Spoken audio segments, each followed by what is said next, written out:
Lesson number 7, Introduction to Excel. Today I will explain you some topics of this chapter. First of all, we must know what is spreadsheet. Spreadsheet is a software which is used to do calculation and arranging data in an organized manner. This is a manual result of 5 students in three different subjects. If a person enters wrong data in a manual worksheet, he or she have to recalculate the total and average if he or she do any correction in it. But in spreadsheet, if the numbers are corrected, the averages and the totals are automatically corrected as soon as the wrong data is corrected. So this is the benefit of spreadsheet. And one of the most popular spreadsheet application software is MS Excel. So MS Excel is the spreadsheet software. Now how to start MS Excel 2010? To start MS Excel 2010, we have to follow these steps. First step is click on the start button. First of all, we have to click on the start button. Then we have to click on the all program option.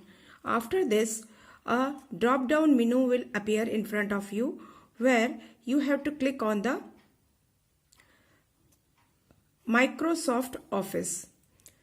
When you click on the Microsoft Office, another menu will appear. Then from there you have to click on the Microsoft Excel 2010. On starting MS Excel 2010, a window will appear in front of you. This is a Microsoft Excel window.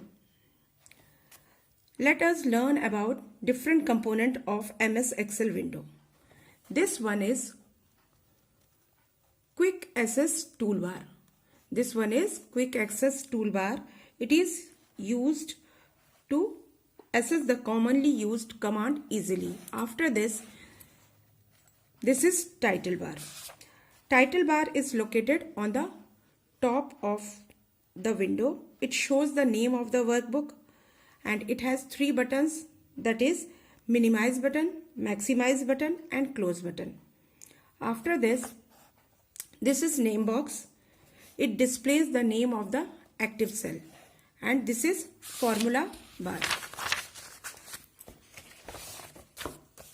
Formula bar displays the content of an active cell. This is ribbon. This one is ribbon. It displays the tab and groups, and each tab has commands arranged in many groups. Active cell. We always enter data in an active cell, and when we click on the active cell, or by clicking on them or by pressing the arrow keyboard on the keyboard, it is activated and the active cell has a black outline. The highlighted boundary of an active cell is called a cell pointer. After this, sheet tab. This is sheet tab. By the default, it shows 3 worksheets: sheet 1, sheet 2 and sheet 3. You can add more worksheet by clicking on the insert worksheet button located after sheet 3. Then after that, it is status bar. This one is status bar. It is at the bottom of the status bar is located at the bottom of the window. It shows different view options such as normal, page layout, page break, preview for the workbook, and also has a zoom slider. Scroll bar. There are 2 types of scroll bar, horizontal and vertical scroll bars. The horizontal scroll bar helps in moving the page to left or right, and vertical scroll bar helps in moving the page up and down. This is the picture of scroll bar. This is scroll bar, vertical scroll bar, and this is horizontal scroll bar. After this, our next component is File tab. The File tab is used to open new or existing workbook and to save and print them. It has a new feature of save and send, which you can use to convert a workbook into a PDF. This is File tab.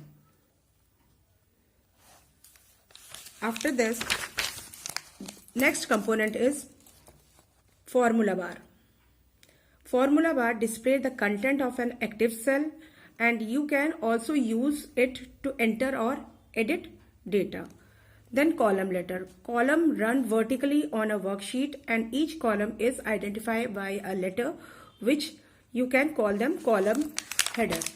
This one is column header, and these are identified by alphabets, so it is known as column letters. These are row numbers, and the horizontal lines are known as row, and these are identified by numbers, so it is known as row numbers. The working space is known as work area. In this way, today we have discussed about what is spreadsheet and how can we start MS Excel window and what are the different components of MS Word window. In our next video, we will discuss about some more topic. Thank you.